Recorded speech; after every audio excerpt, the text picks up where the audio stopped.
Hi there, my name is Sam, and I am the owner of Pop Punk Crafts, and today I'm going to be doing some market prep for my first market of 2026. I got 31 days until my first market, so let's go. Today I'm going to be using this vintage pattern here. I believe it's from either the late 60s or early 70s, and I'll be making this little guy in this video. This is going to be one of the first sewn plushies I make for markets, so hopefully it'll do well. I always start by like reading out the patterns, especially for vintage items that I'm sewing, because sometimes the pattern instructions expect you to know what you're doing. I also, for anybody who's going to say anything in the comments, made sure I traced it. I am a vintage pattern collector, so I always make sure to trace my patterns. That way I have them for a very long time. I'm trying to keep all of the antique pieces that I collect and all the vintage pieces that I collect, so cutting them up kind of ruins them. But yeah, so I cut out all the pattern pieces and I used some scrap fabric that I had, because this is kind of a little bit of a tester piece too. Like, I want to see what does better, the crocheted items or the sewn items, or if they both do very well at this market this year. Blah. Gosh, I can't talk.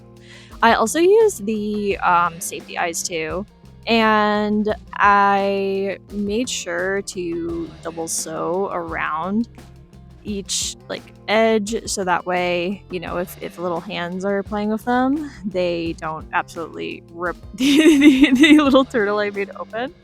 I also obviously did like so much ironing. Like, every time I sewed, I made sure I re-ironed, because once these things are stuffed and they're like formed, it's kind of hard to iron them, and it honestly just, like, in my opinion, kind of makes them look even more wonky if you try to iron them after you stuff them. Anyways, so I had to fit the top piece to the bottom piece, which was kind of a hassle, not gonna lie. Like, I at first forgot to cut the corners, even though I read the pattern like a few times, in between the joints to make the top pattern fit the bottom pattern, and it was a little frustrating, but eventually I got it, so there's that. A little dumb on my part, but you know, it was my first time using this pattern, so you know, you're not gonna get it every fucking time, right? Obviously. But yeah, so I made sure that, like, when I was pinning it down, that I tried to keep the fabric as flat as possible, mostly because, and then here's where I figured out where the problem was, and I had to fucking clip it. But yeah, so there's the little guy unstuffed, and in part 3, I am finished sewing the bottom to the top, and I start to flip it around so I can stuff it. And not gonna lie, this was a little harder than any of like the bags that I've made. Like, usually if I'm making sewn items for my markets, I always make like cute little like bags. I've been getting really into making like drawstring dice bags lately too, because all my friends are nerds and they like to play tabletop games of dice. So surprisingly, this project was probably one of the harder ones to flip right side out, but even deflated, look how cute this fucking little face is. Oh my god, I'm obsessed. I can't. I am going to make, this is me just like reflipping it inside out.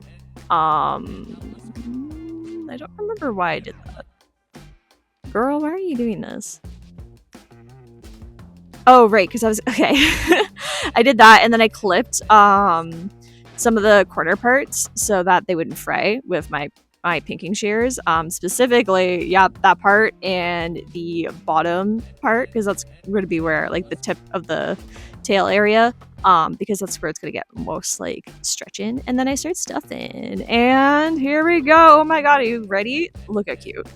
I mean, I know you already saw him in the beginning, but, like, I'm obsessed. I can't even. And like, he's just a little pink polka dotted turtle. Like, I'm thinking the next one that I make, if I make a couple more, is going to be leopard print. But yeah, so that's it.